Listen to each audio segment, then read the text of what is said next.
नमस्कार दोस्तों, आज हम आपको गुजरात के एक ऐसे शख्स की कहानी बताएंगे जो दौलत के मामले में अंबानी को टक्कर दे रहा है और ना ही केवल भारत में बल्कि पूरी दुनिया में अपना दबदबा बना रहा है। जिनका जन्म 24 जून 1962 में गुजरात के अहमदाबाद में हुआ था। जी हाँ, सही समझे आप, हम बात कर रहे हैं भारत के मशहूर बिजनेसमैन गौतम अडानी जी के बारे में, जिन्हें एक वक्त था जब आर्थिक तंगी के कारण अडानी जी को पढ़ाई छोड़नी पड़ी थी। लेकिन आज एयरपोर्ट से लेकर बंदरगाह और कोयले से लेकर घर में इस्तेमाल होने वाले तेल तक से पैसा कमा रहे हैं। लेकिन बहुत से कम ही ऐसे लोग हैं जो उनके बारे में जानते हैं। तो आप भी गौतम अडानी जी की कामयाबी का राज जानना चाहते हैं तो बने रहिए हमारे साथ इस वीडियो में। अगर आप हमारे चैनल पर पहली बार आए हैं तो चैनल को सब्सक्राइब ज़रूर करें और अपने के दोस्तों के साथ ज़रूर शेयर करें। तो चलिए वीडियो को शुरू करते हैं। गौतम अडानी यूँ तो रिलायंस इंडस्ट्रीज के संस्थापक धीरूभाई अंबानी की तरह पहली पीढ़ी के बिजनेसमैन हैं, लेकिन इनकी नेटवर्थ कई उद्योगपतियों से बहुत ज़्यादा है, क्योंकि एक डायलॉग है जिसे अडानी ने सिद्ध साबित कर दिखाया। वह यह है, कोई धंधा छोटा या बड़ा नहीं होता और धंधे से बड़ा कोई धर्म नहीं होता है। क्योंकि हम ऐसा क्यों कह रहे हैं? क्योंकि समय के साथ अडानी को जो भी धंधा मिला उन्होंने उसे पूरे मन से किया और परचम लहराते चले गए। लेकिन उनके जीरो से हीरो बनने तक का सफ़र बहुत ही कठिनाइयों से भरा हुआ था। उनका जन्म एक आर्थिक रूप से कमज़ोर परिवार में हुआ था। पिता का छोटा सा काम था, लेकिन कुछ खास चल नहीं रहा था। ऐसे वक्त के साथ हालात बिगड़ते गए और जिसकी वजह से गौतम अडानी को बीच में ही पढ़ाई छोड़नी पड़ी और काम के लिए हाथ पैर मारना पड़ा। इसी बीच कम उम्र में बड़े शहर में उम्मीद लेकर मुंबई चले गए, जहां शुरुआत में काफ़ी संघर्ष करना पड़ा।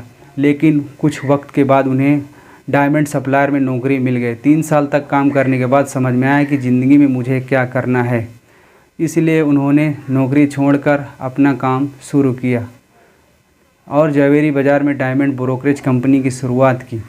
गौतम अडानी को अपनी ज़िंदगी का वाई पता था, यानी वह काम क्यों कर रहे हैं। इसलिए उन्होंने जी तोड़ मेहनत की और कम उम्र में ही धंधा दौड़ा दिया। लेकिन उनकी किस्मत चमकी 1981 में, जब उनके बड़े भाई ने उन्हें अहमदाबाद बुलाया। उनके भाई ने सामानों को लपेटने वाली प्लास्टिक रोल की कंपनी खरीदा था, लेकिन वह चल नहीं रही थी, क्योंकि जो कच्चा माल चाहिए था वह ज़रूरत के हिसाब से मिल नहीं पाता था। बाहर देश से कच्चे माल का इंपोर्ट करना पड़ता था। ऐसे में इसे एक अवसर के तौर पर अडानी ने कांदला पोर्ट पर प्लास्टिक रेंज का आयात शुरू किया। 1988 में शुरू हुई अडानी एक्सपोर्ट कंपनी, जिनका नाम बदलकर अडानी एंटरप्राइज कर दिया गया। इसमें धातु, एग्रीकल्चर प्रोडक्ट और कपड़े कमोडिटी ट्रेडिंग होती थी। काम चल पड़ा था। कुछ ही साल में अडानी ने दूसरी कंपनी शुरू की। इस बिजनेस ने अपना नाम बनाते गए और फिर 1994 में अडानी एंटरप्राइज को शेयर बाज़ार में लिस्ट करवा दिया। फिर सामने आया 1995 का वह समय था जिसने आज तक उनके इस मुकाम की पहुंचने की नींव रखी थी। इस वक्त गुजरात सरकार फॉर डेवलपमेंट के लिए प्राइवेट कंपनियों की तलाश कर रही थी। ऐसे में जैसे ही अडानी तक खबर पहुंची तो उन्हें कमाई का एक और स्रोत नज़र आया।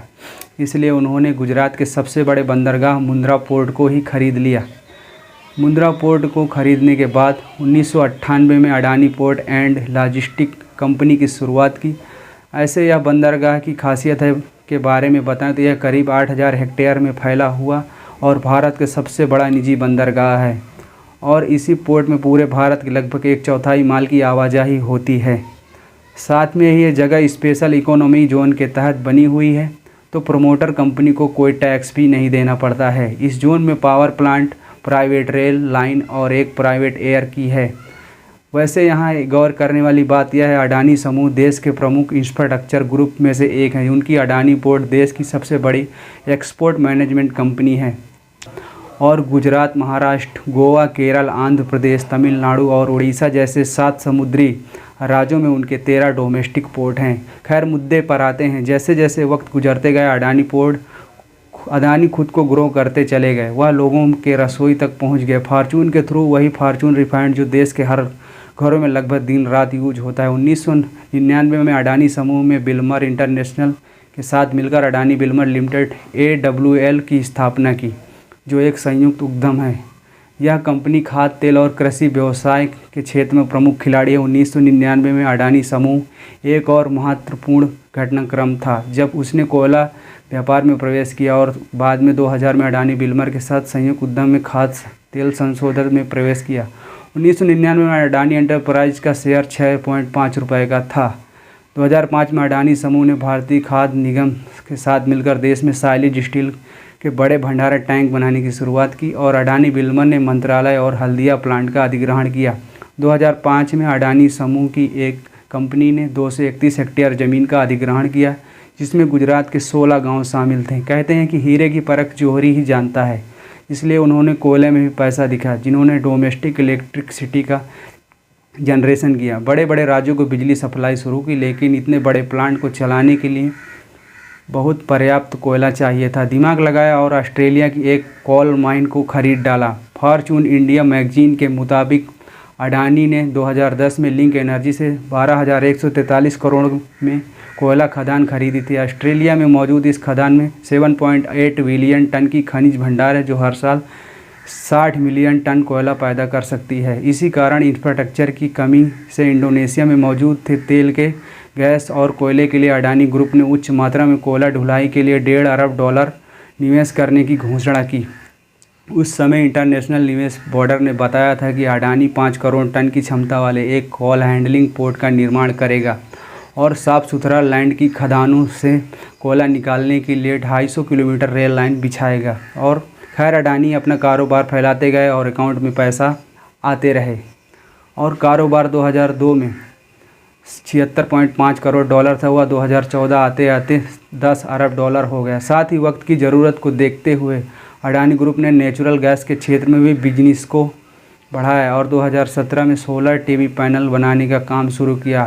हर बंदरगाह और निजी रेल लाइन के बाद अडानी एयरपोर्ट की तरफ उड़ान भरी, और 2019 में अहमदाबाद, लखनऊ, मंगलुरु, जयपुर, गुवाहाटी और तिरुवनंतपुरम 6 हवाई अड्डों को मॉडिफिकेशन और कार ऑपरेशन की जिम्मेदारी उठा ली। अब अगले 50 सालों तक अडानी ग्रुप इन एयरपोर्ट का ऑपरेशन, मैनेजमेंट और डेवलपमेंट, वही मुंबई इंटरनेशनल एयरपोर्ट लिमिटेड में भी अडानी ग्रुप के पास 74% की हिस्सेदारी है। और एक किसी को बताने की ज़रूरत नहीं कि भारत में मुंबई एयरपोर्ट दिल्ली के बाद देश का सबसे बड़ा एयरपोर्ट है। वैसे जिस तरह सुंदर आकार लेने के लिए पहले सोने को तपाया जाता है, ठीक उसी तरह गौतम अडानी को जीवन में कई तरह का ताप झेलना पड़ा। उनका सामना कई तरह के विवादों से हुआ, लेकिन उन्होंने सबसे बड़ा और एक अलग मुकाम हासिल किया है, जिसका नतीजा है यह है कि आज देश में गौतम अडानी का कारोबार पूरी दुनिया में फैला हुआ है। तो चलिए दोस्तों, बहुत जल्द मिलते हैं फिर अगले नए वीडियो में। दोस्तों, अभी तक अगर आपने हमारे चैनल को सब्सक्राइब नहीं किया तो हमारे चैनल को सब्सक्राइब ज़रूर करें। तो चलिए, बहुत जल्द मिलते हैं फिर अगले नए वीडियो में। तब तक के लिए धन्यवाद।